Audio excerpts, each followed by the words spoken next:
What's happening, people, and welcome back to Wise Up TV, where today we are reviewing what was an amazing test.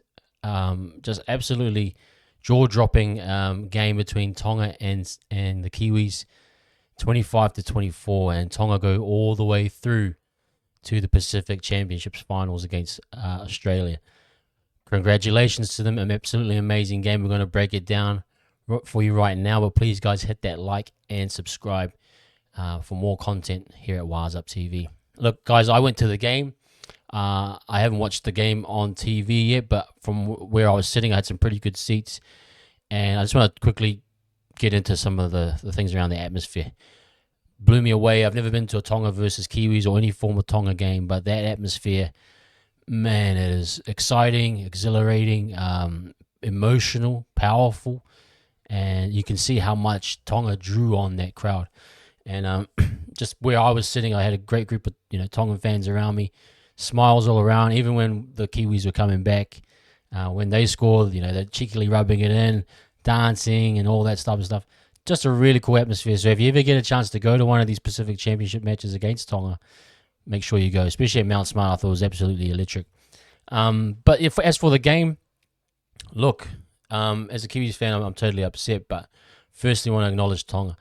That first half of theirs, the completion rate, no errors, the attack through the middle, the AFBs, Taumalolo playing on another level when he gets in that Tonga jersey. Everyone just lifted, and you could just tell the Kiwis struggled with that physicality. And usually the Kiwis, you're thinking these guys are strong as well through the middle, but it was clear that domination from Tonga was just so strong that the Kiwis are struggling to keep up with it. Phoenix Crossland, the Papali'i, Sorensen, they all had to work hard.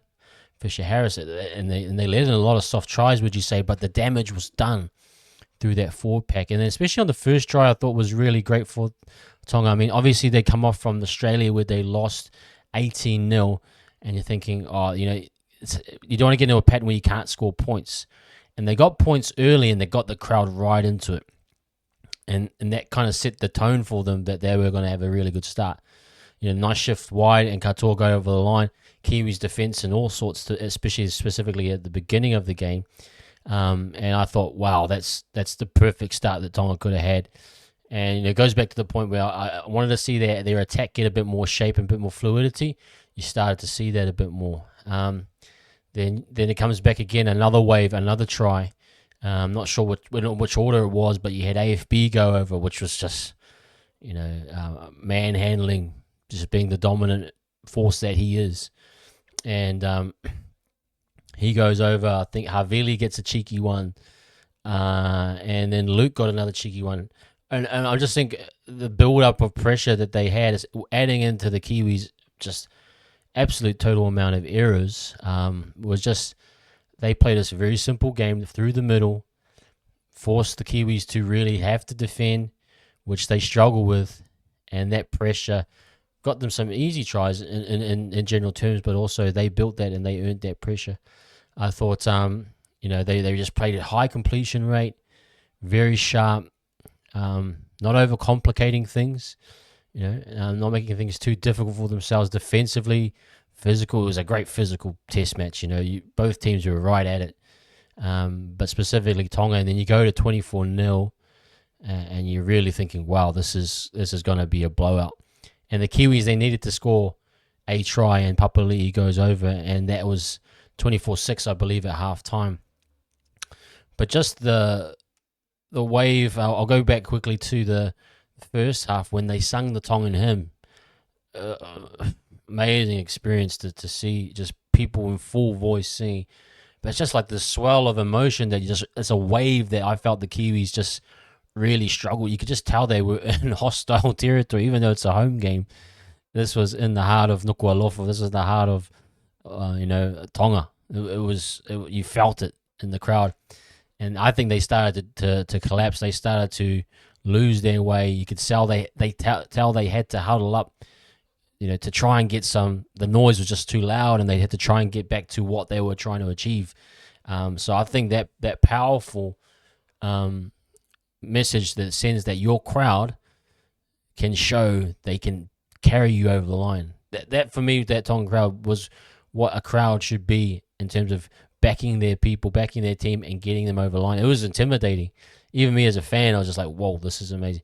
And then add on that the DJ just blasting all the Tongan songs, like it was like a Tongan party. I don't know what it was like, but it was like you're at a Tongan dance or a Tongan, Siva. I'm not sure what the word is for in Tongan, but man, it was the DJ just hitting all the tunes at the right times, man, and it just felt like we were in foreign territory here. And so I think that ground saw it, and then obviously the players were really up for it. You could tell they were really into it. AFB leading the way, Tamalolo, like I said. Isaiah Katoa, just nice work, really tidy, nice fluid movements, no panicking in the team. You could tell there was no feeling of like they had to force passes or to do anything out of their comfort zone. Whereas the Kiwis, Kenny, a few drop bombs. There was a nice little place kick over the top by Katoa actually targeting Kenny. It was like a chip over the top in the middle, and they got an error out of it. I think they might have gone in and scored from it. So there was just little detail to their game that you just felt, man, literally all they have to do in the second half is defend. I mean, if they complete and defend and kick well, I don't see the Kiwis coming back. But anyway, went into halftime 24-6.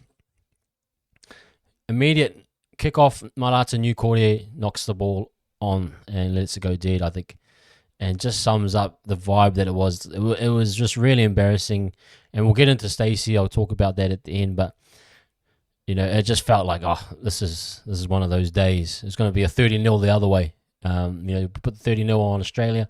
Tonga's going to put the 30-0 on us. And then I wasn't sure if there was this part, but Tonga decided at one point to not go for the 2 points, which I thought they should have.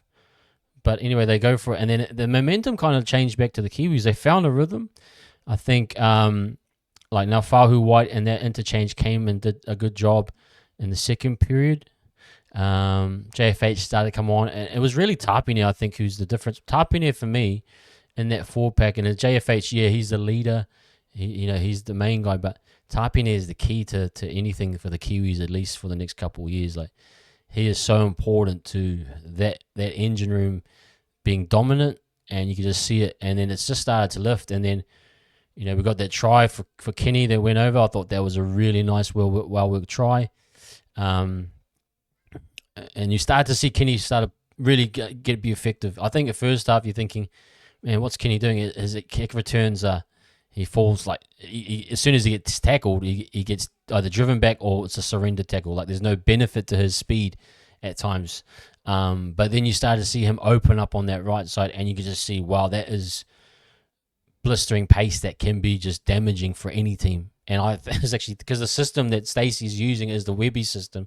So as a Warriors fan, I'm thinking, freaking hell, we need that type of speed on the end of some of these double lead run block plays, or this out the back stuff, because that's what the difference. It was starting to make a difference, and Tonga, you could just see they just couldn't cope with it.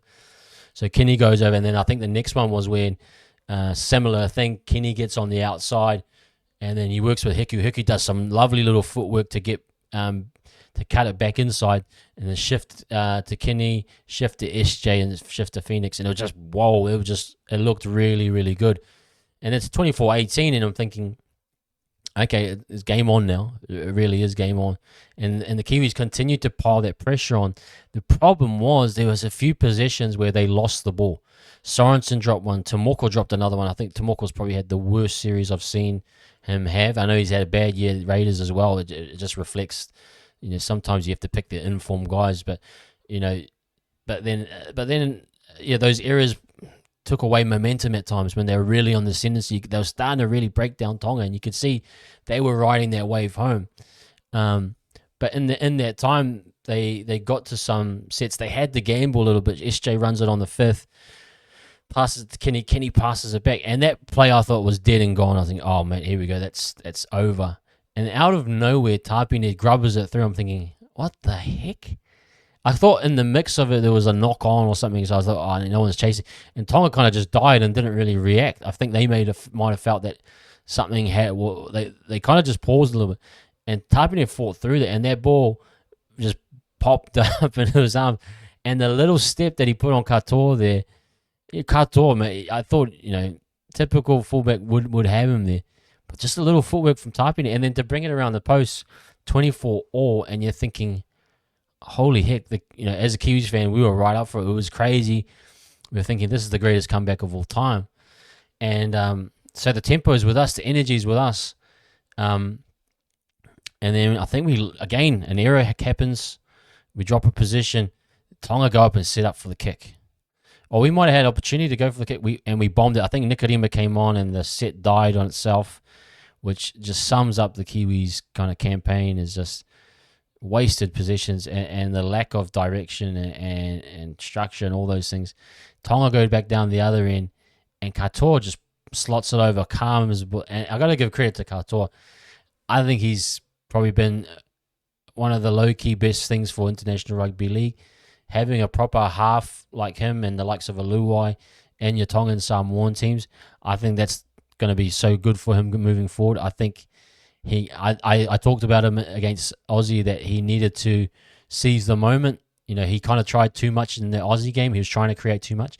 I think he picked his moments really well. I thought the team really supported him well as well. Lolohea did a bit more work. There was a bit more happening. But he just calmly slotted that one over, and the pressure was back on the Kiwis. And then we started, again, go play risky football. We get it. Sean gets the ball, he chips over for Kenny, and Kenny goes through. AFB knocks him over. And it's just on the other side of halfway. And I'm thinking, okay, kick for touch. I think there might have been 3 or 4 minutes left at this stage. Kick for touch and go and put on an attacking set on the goal line and get them over the line. They were under the pump. They were struggling, Tonga, scrambling at times. And just quickly, another side point was Katoa and Hopewadi actually had to swap out because I think Hopewadi got injured. They shoved Hopewadi on the wing. And I was on that sideline. I was thinking, Hopewadi can barely walk here. He's literally hobbling. They were trying to hide him out there, but the Kiwis didn't even look down that edge once to Warbrick. And I feel for that side of Tomoko and Warbrick. Had hardly any ball, obviously because of CNK not being a natural 5'8". There was no ball or quality ball service given to that side. And they got Lehigh Hopewadi here, who was literally hopping on one leg. I'm thinking, work the left side, target Hopewadi in the line. You might get a skip pass, or you might target him with a high bomb. There's so much you could do here. He's just on one leg, and they just never went to it. And anyway, so we get the penalty. I'm thinking, rugby league wise, you can't really get these penalties. They're quite far away. And not like rugby union where the ball kind of supports a longer kick. But I was thinking, okay, give it a crack. Isako has a crack and it misses and goes wide. The length was right, but it went wide. And then it was a 20-meter dropout. I was thinking it was a 7 tackle 6. So there was still another set to go. And we try and push. We get the ball back. And then we set up for SJ, and it just the attack. I mean, I'm not worried about markers and all that. That always happens at that level. You put yourself in that position. SJ gets charged down to an extent. Isako takes a night. Isako had an age to get that kick right. He really had a long time. There was no kick pressure at all. So, and then it goes right, and that's game over. But it was an amazing test. I actually think, as a Kiwis fan, I'm the first half. I'm absolutely gutted. I want to leave at halftime, and then the comeback is an absolutely one for the ages. You just didn't think it was going to happen based on the attitude, and maybe give credit to Webby or the team. Sorry, not Webby, Stacey. They must have had some halftime talk and said, "Hey, it's do or die." And then Tonga iced the big moments. They don't think they scored a point. They only scored 1 point in the second half. They did, like I said, what they had to do. AFB, they had a few good sets where they could have scored more points. But they put the pressure on the Kiwis. Defensively, they were solid. Kiwis had their moments and they missed them. And that was all she wrote. But, mate, it was a great test. Probably one of the best tests I've watched or been to in a long time. It was just action-packed. Yes, it was sloppy at times by the Kiwis. It was poor. And the thing I love about international footy and passionate footy like this, rep footy, it doesn't always have to be structured tries like how you'd see Penrith or Melbourne. That's very NRL.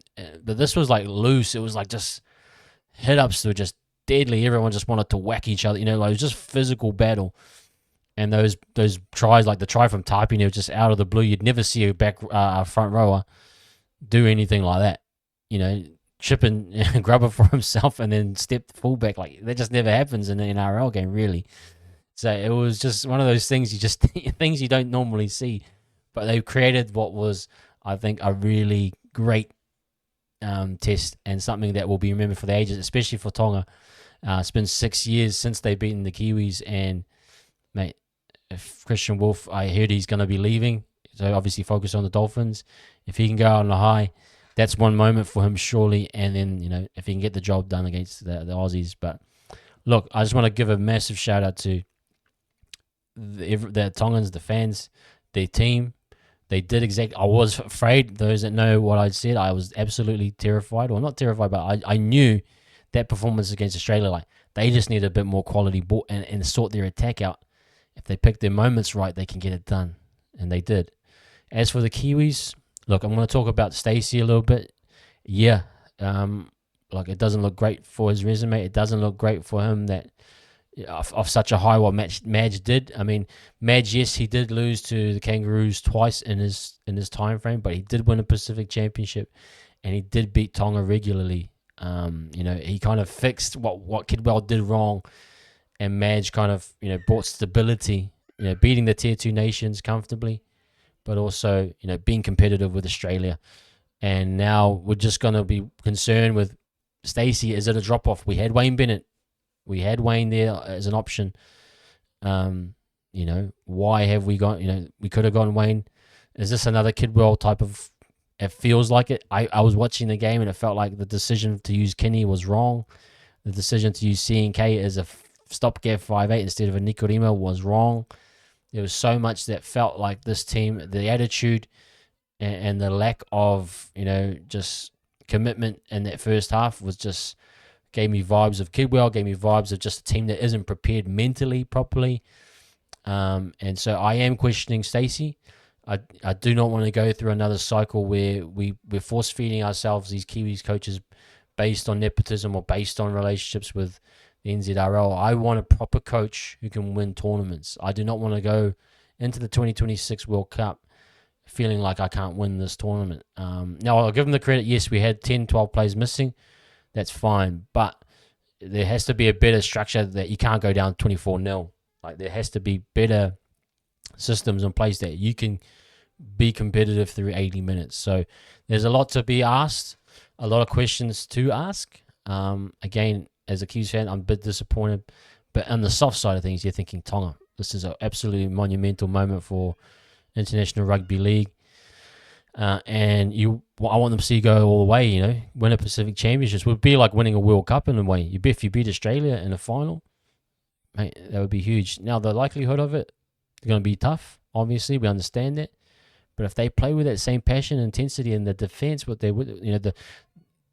struggled obviously in the second half, but for that first half, they couldn't do no wrong. So I'm hoping for them that they get it over the line. I would love to see it. Either way, I think this sets up for if the Kiwis can beat PNG, then you got Kiwis, Samoa, and Tonga next year in Pacific Championships, and Tonga, Samoa, everyone's dying for. They haven't seen it in a couple of years. Kiwis, Tonga, there's a revenge game there. Kiwis, Samoa, that's always Samoan and Kiwi fans are always up for that. So it's going to be awesome next year. So, it's exciting times. I'm really, as an international fan, it's what you want to see. These matches be competitive. You want to see the upsets. You want to see hard-fought test matches. I thought, the Kiwis forwards, despite the errors, they were all up for it. Fahu White was great. Griffin was great. Leo was probably a little bit underdone at times, but he was good. So it was just a great physical battle.